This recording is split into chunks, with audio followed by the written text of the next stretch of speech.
Hi, my name is Donda Slayton, and welcome to our podcast, Evolving Educators. And I'm a campus administrator in New Caney ISD, and I'm here with my friend Chris Hurst. Chris, Hey, how's it going? It's going well. I'm looking forward to this podcast today. Well, you're really going to be excited when I tell you who we have. So we have two guests, not one Chris, but two guests. Today we have Catalina Diaz and Camila Maia. And Miss Diaz is a person who, this is her second career. And she was in human resources before, and she uses that a great deal with her little students at Crippen Elementary. But she's an immigrant from Colombia, and just her experiences and her cultural background really serve her well in the classroom, and we're so excited to have her. And Miss Maia is a teacher at Infinity Early College, and the fun part about her, she went to Infinity, Chris. So she's a teaching, former Knight. Absolutely, and so that's really a fun fact because that's a small school. It is. And so, but she went right back and she is teaching economics there, dual credit. And so, but went to Sam Houston State University, and she is the secondary teacher of the year. So Miss Diaz was our elementary teacher of the year, and Miss Maia was our secondary teacher of the year. So we're so excited to have them. So excited, and I can't wait to learn more about them and kind of their journey in their education process. Absolutely.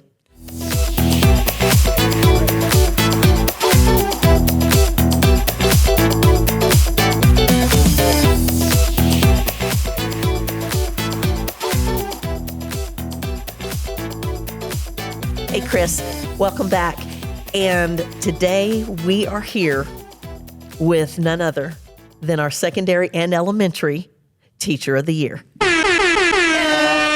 We have Miss Diaz and Miss Maia here, and we're so grateful that you could join us. I would just like to start with just talk about your educational journey. Share your educational journey. What made you want to be a teacher? Thank you for having us here today. This is my second career, actually. I started in HR. I used to be an HR manager, and one of my colleagues told me, hey, I think that your personality is good for being a teacher with kids. And I'm like, I don't have the patience. What are you talking about? And then adults started acting like kids. And I got tired of that. So I went let me just go and work with kids that act their age. Yes. Yeah. And so that's when really my educational journey started. And it's been eye-opening. That's on amazing. How full circle HR has actually translated to the classroom. Oh, that's Our amazing. HR people are going to love hearing They're going to love hearing that. Oh my gosh, they're going to love fun. it. That's fun. Miss Maia, what about you? I started a little younger, I think. I had awesome teachers growing up, so that really inspired me. And I did a lot of tutoring back in college that really opened doors. And I was like, oh, I might actually be kind of good at this stuff. Yeah. So teaching wasn't supposed to be a long-term thing originally. Yeah. When I entered the classroom, I was only the goal was to do it for a little while so I could save enough money to go to grad school, and then you could transition out. However, the moment kids the first day that they left, I was like, oh, okay, I'm here for the long haul. This is going to be my thing now. I just loved it hearing a that. lot. So Yes, I love hearing that. And isn't it so typical, Chris? I mean, that's probably what got you started. I know for sure that Definitely. Athletic coaches had a great impact on me personally. sure. And so they're the reason I'm a teacher. Yeah, for sure.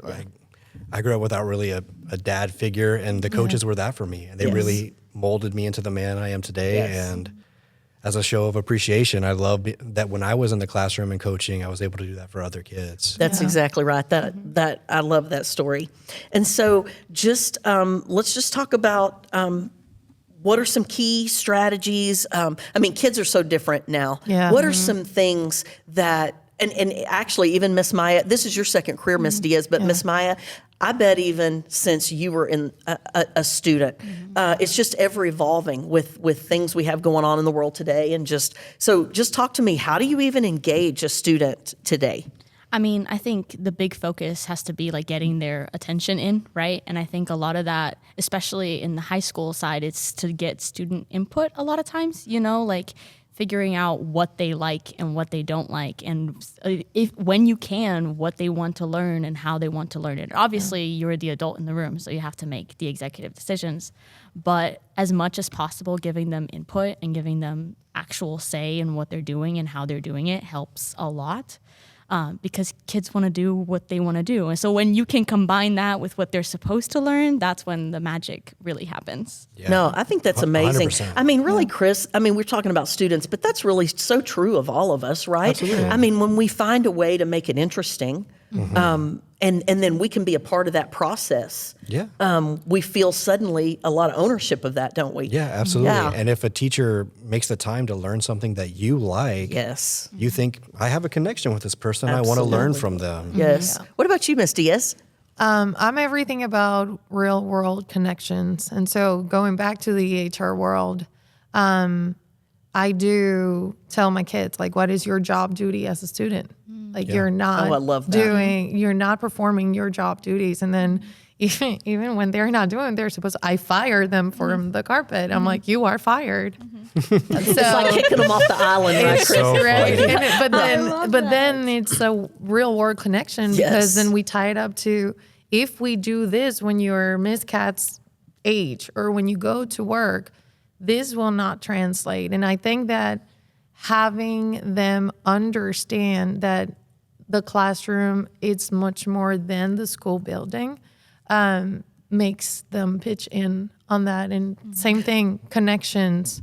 If you don't connect, and they cannot relate to you. And so I don't have my pins today, but I'm everything about Disney, and we just connect Mickey Mouse and the villains and all that. Sure. So I'm, yes, the teacher, but I'm like less authority and more like, oh my God, you like something that I do too? How, if you're older, right? Yes, Yeah. I love that. And you know, that really does, when you take that approach, Chris, it seems to really shift the responsibility from the teacher to the student. And I mean that in the best way, right? Yeah, student-led learning is That's- like the number one. That's right. That's right. And that really does fuel our intrinsic motivation when we see that that you're interested in what I'm interested in. I mean, the kids really do tap into that. It gives them purpose. And I Absolutely. think Oh, I love that. that's the most important thing.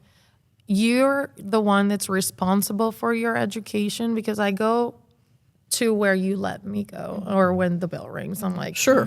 tag, you're in, Mom. but it's also giving them accountability. Like, all right, so if you're not doing this, what is it that we're going to do and how we're going to change? And that ties up with behavior and product itself. Absolutely. Yes. So as education continues to evolve, and I mean, we have everything, you know, games, Chris, there's cell phone, all these Yeah. instant access things.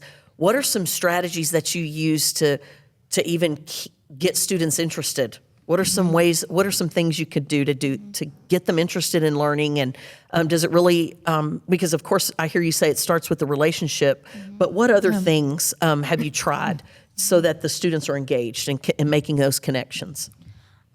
Like we talked about, you know, really letting them lead and having them take charge of what they're wanting to do. And I think that helps a lot. And bringing the things that they like outside. Like if they love social media, right? So having a project where they're filling out, okay, so what is a social media post that we can do to promote this thing for this government, right? And using the things that they like to drive what they're learning, I think is really impactful, because it doesn't have to be oppositional, right? We can use those things to help us instead of trying to butt heads against them. Yes. Right. You know, Chris, that also reminds me too, when you're talking about that, Miss Maia, it really is putting together, it's not silo, you know, it's not a separation, a silo of education and then I go home. Yeah. And then the outside world of school, right? Yeah. And so that, no wonder you've had such an impact. That's amazing, because it really is making it so relevant. What you're doing is all around them and helping them help to show them. I mean, even a Facebook post, somebody had to code that, right? Exactly. And Yeah, like I it's love real that. life, because in their jobs, a lot of them will be having to do those Right. things. So Yes. it's not like, it's not useful stuff. Absolutely. I agree. See, for my little kids, I believe in kinesthetic learning, especially for the ADHD kids and like the kids that don't want to talk, but they want to move. And I think that crafting, building things, and technology is great when it works, but when it doesn't, then you're just like, oh, what do we do? So tying up that you don't have to necessarily rely on technology all the time.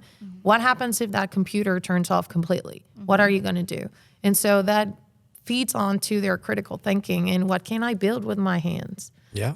Miss Diaz, I love that because one of the things that we're guilty about in education is having this pendulum swing back and forth, right? And so we should always try to maintain that healthy balance. Sure. And so, of course, I am very pro technology, Chris, as I know you are. Yeah. And so, however, I also am creative and like to build things. And so I love your approach, Miss Diaz, because it does take that balanced approach. Yes, we have technology and there's things we have to do. However, we're also going to turn around and build something or make something, or for heaven's sakes, pick up a pencil and pen and write it instead of type it, right? And the thing of it too is public speaking. We are so focused now on our phones and our texting, and we just lost that human to human connection and that vulnerability of I have to speak in front of people. And so when you get the kids involved into present your project, but what do I say? Tell us what you did. But how? Well, tell a story. You are a storyteller. What's your story? And so that also helps on shaking them out of their comfort zone a little bit, because there will be times that you have to speak to people sure. that you don't know, and you have to make do with it. How are you going to do it? So something else though that really speaks to that social emotional awareness, Chris. When you have people speak, when their students speak, when they're building, when they're creating in groups, that is being vulnerable. However, I know this from myself. When you master something like that, what a great learning opportunity that is. Because when the student does that, that is a building block to look back. Remember when we did this and you were so successful, you can do this. So it really builds that student capacity, doesn't it? Yeah.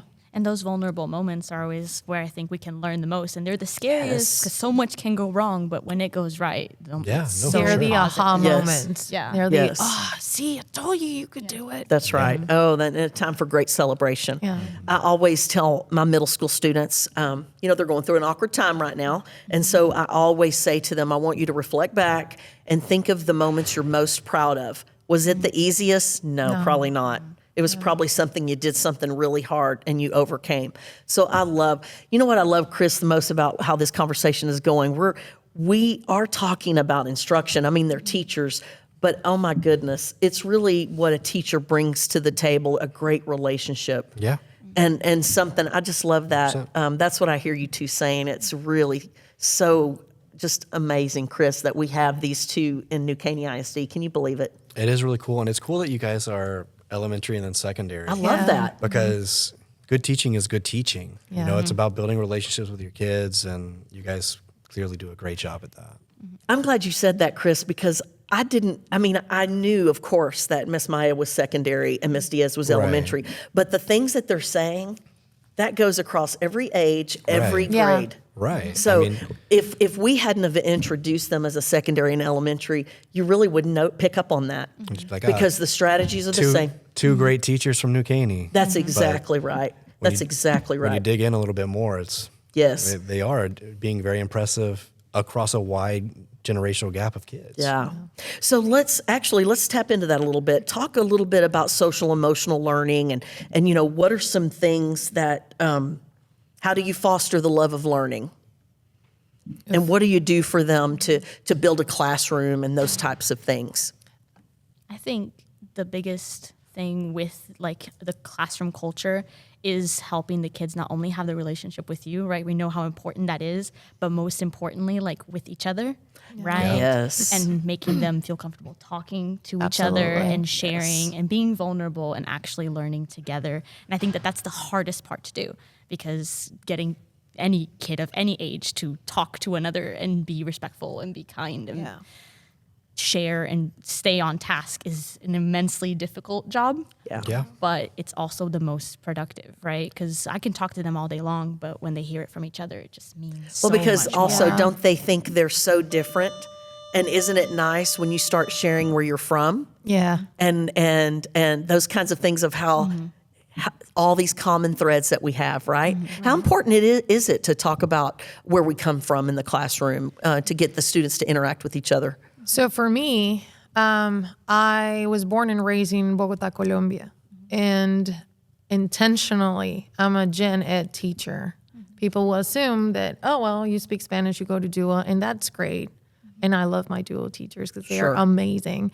But the gen ed kids sometimes don't have that exposure to have that teacher that comes from another country that speaks another language, that English is a second language, and so bringing that part of my culture heritage and telling them, hey, just because I'm from here doesn't mean that I cannot teach you this. And so it's super cool, I would say, to see how two cultures are so different in manners or in, things that we do. And so to bridge that and build a foundation for our family in the classroom, it's really cool to see. And then, I use this in my classroom a lot, and I don't know if I can say this, but it's part of Parties of the Caribbean, part of the ship, part of the crew. Whatever you do affects all of us. What you do affects me. What I do affects you. Has positive, things, but negative repercussions as well. Because then I'm like, when you leave this classroom, you're not Johnny. They will say you're Miss Cat's kids. Yes. So you better represent me good. Yes. Because my name is out there, and the only thing that you have on you, it's your name. And so it's building that identity of like, I just cannot, do whatever, and like rules don't apply to me. It's like, let's be more intentional. Let's think about these things. How what I do or say affects everybody. And is Miss Cat going to be very mad with me when I get back? Or is she going to be, happy? Because kids tend to please, Yes, and but want it's only to make after you that proud. relationship, though, that you've already talked about, that they don't want to disappoint you, but it's because you've established yourself as a trusting person interested in their education. Yeah. And so I love that. Well, the thing of it, too, is when I was talking with you, actually, is you have to teach the person first, and then you teach the content. And teaching the person is not really, sit here, do this. It's giving you life lessons, because you might not like me as a teacher with the content, but you might remember me when you do something at work, or when you're with your family, or when you... Hello, here we go, Disney. Encanto, oh my God, Miss Cat is from Colombia. Yes. That connection. So it actually builds that strong relationship. Have you I love that. had that in your classroom? Absolutely. Like, a lot of what I do is getting kids to talk to each other Yeah. and talk about all different kinds of stuff. And one time I remember I was so happy. One of my kids came home from a long weekend, and she's like, Miss Maia, I used one of the discussion sentence stems with my mom this weekend. She wasn't listening to what I was trying to say. And I was like, I'm so glad that this helped you, not only like with the content, but actually with life. And like, that's the big thing we're trying to teach, right? Yeah, I want to teach them about the government, et cetera, and economics, but most importantly, teaching them how to talk to people is the absolute most important thing I think we can do. Absolutely. I love how we both talk with our hands. Have you actually seen that? We're like, yes, that's amazing. Sure. Yeah. Animated, very animated. Absolutely. Well, I know it's very important for students to see different people from different places, all walks of life.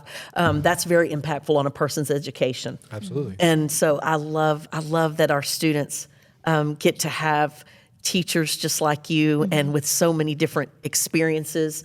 And I know I can already tell you bring so much to the team, and we are so glad you're here. One of the things that I'd like to talk about is, because I just feel the joy and I see the joy in your face. And that warms my heart, because I've been in education a long time. And that's the thing as a principal that I think about when I hire somebody, is how can I get you to stay in education? Because you probably came wanting to make an impact, right? And so I want, and I can already tell, I want you two to stay. I'm so glad, Miss Maia, to hear you say that you've caught the bug, because I want you two to stay in New Caney ISD. So with that said, what advice would you give to a new principal about how to build, a lasting, staff members, how to build, what do you need from a principal to bring, to get you to stay on a campus?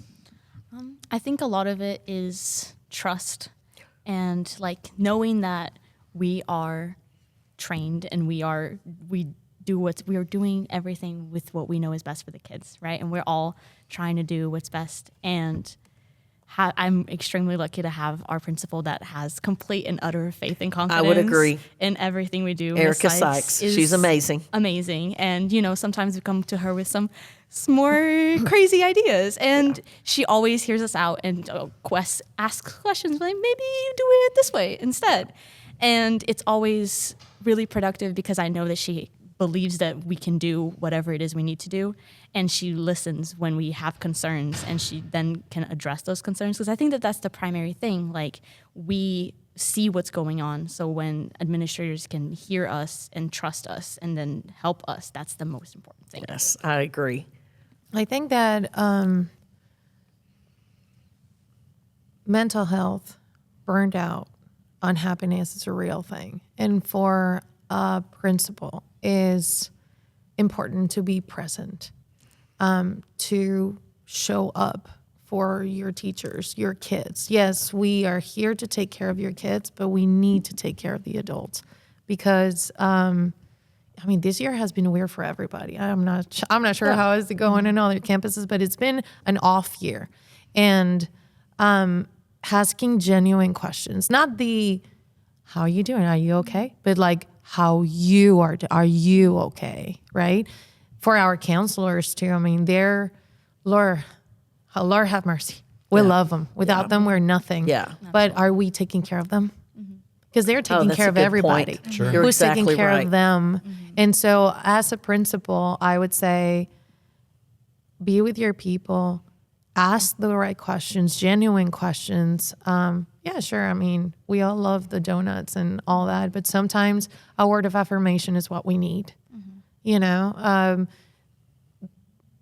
able to know that you're being seen. Like, I was just about to say that, Miss Kat. That it's really just about being recognized, not with the bells and whistles, but one of those, hey, I see you, and thank you for doing a great job, right? And I'm so glad you came today.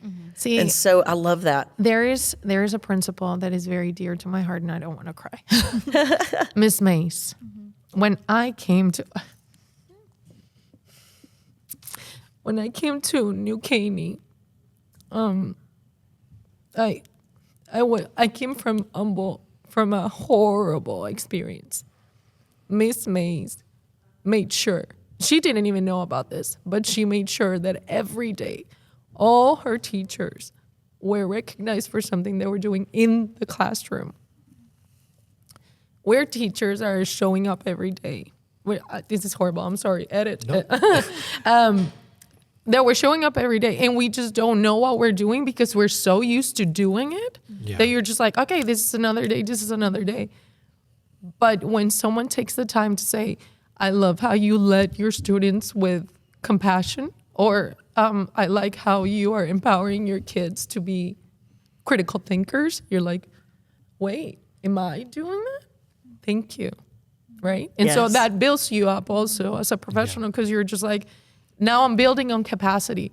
If I'm doing this and my principal is recognizing this, then I can push myself even more to push my kids even more. And so we're just skyrocketing. Yes. And again, it starts with a spark. Thank you, Figment. Yes. One of the things actually I'm reading now, Chris, is about how to give, specific feedback. Yeah. And so that is harder than you think. And so, and I know Miss Mays is masterful at that, and I can tell the impact she made on you. And that's really what we're all doing here. There was somebody along the way, and that's what's kept us in education too. Yeah. And that's what I hear you say. If you want to build a long-lasting relationship, you need to pair yourself up at a school where people will build you up. Yeah. Yeah, and I feel like we do a great job at that at New Caney ISD, Chris. I do too. Yeah. Yeah, all my peers, we talk about that. And so just what are the things we can do to help teachers stay in the profession? And that's a huge focus of Miss Pearson's. And so in HR I think- once we get them, how can we Yeah. keep them? I think also, as a principal, you have another vision of what the teachers bring to the table that even teachers don't know they have. Yeah. And so again, when you see that thing, whatever that thing is, tell that teacher, push that teacher, because sometimes we don't even know that we have it. And then I love that. once you like scrape that surface, and then you start believing that, making me believe that I have that. We then talk a lot about that, Chris, in makes an Aspiring impact. Leaders. Yeah. That strengths-based leadership Yep. and just strengths-based approach to things. And I love that approach because that really, that does help the person. It builds their capacity, helps them believe in themselves. When you point out what they do well, we all grow better when we know what our strengths are. We always focus on our weaknesses, right? But and that's probably just a natural thing. But what we really should shift to do is think about what our strengths are and how we can grow that. Absolutely. Yeah. Okay, so our last question of the day, Chris. If you, Miss Maia, Miss Diaz, I'm going to ask that each one of you answer this. If you could give one piece of advice, what would it be to our new teachers? Say yes as much as you can, right? Have fun. And I think center that fun is the super important thing for the kids and for you. Because when you're saying yes, they're having fun and you're having fun and it's a great time. But also learn how to say no so that when you say yes, it can be more meaningful. Because especially when you're starting out, there's so much. And everyone's like, oh, you should do this. Oh, you should do this. Oh, you should do this. And say yes to some of those, especially the ones that sound right to you. But also say no, because you can't say yes to all the things. I love that, Chris. That's great advice. What about you? I would say not every day is going to be the same. Every year is going to be very different. It's going to get rough. But when you have good days, they're going to be amazing. Be unapologetically you. Be unique. Because nobody in your classroom knows what's best for your kids, your classroom, and yourself than you. I would also say humanize yourself. Because sometimes as a teacher, we want to do all these things and we overstretch ourselves, and we have to humanize ourselves and listen to our body, because that's when burned out also happens. And so take time for you. It's okay if you have to take a day for you, because your kids will be there to wait for you, but they cannot be without you if you're not well. Sure. I love that advice, Chris. That's amazing. It's a good example for them, because Yeah. eventually they might need to take a day True. when they're older and they've seen that example. Great advice. Translates. Well, this has been an amazing episode, Chris. I'm so excited that we have two teachers in our district that just really stand out above the rest. I love that. That's great. And I'm so glad you guys were able to come on the podcast, that your principals let you come. Yeah, thank you for the And- invite. This was awesome. And we hope you continue to do great things in New Caney ISD. In New Caney ISD, right, Chris? We're here to stay. Whoop, whoop. Awesome. All right. Thank you so much for joining us, and we'll catch you next time.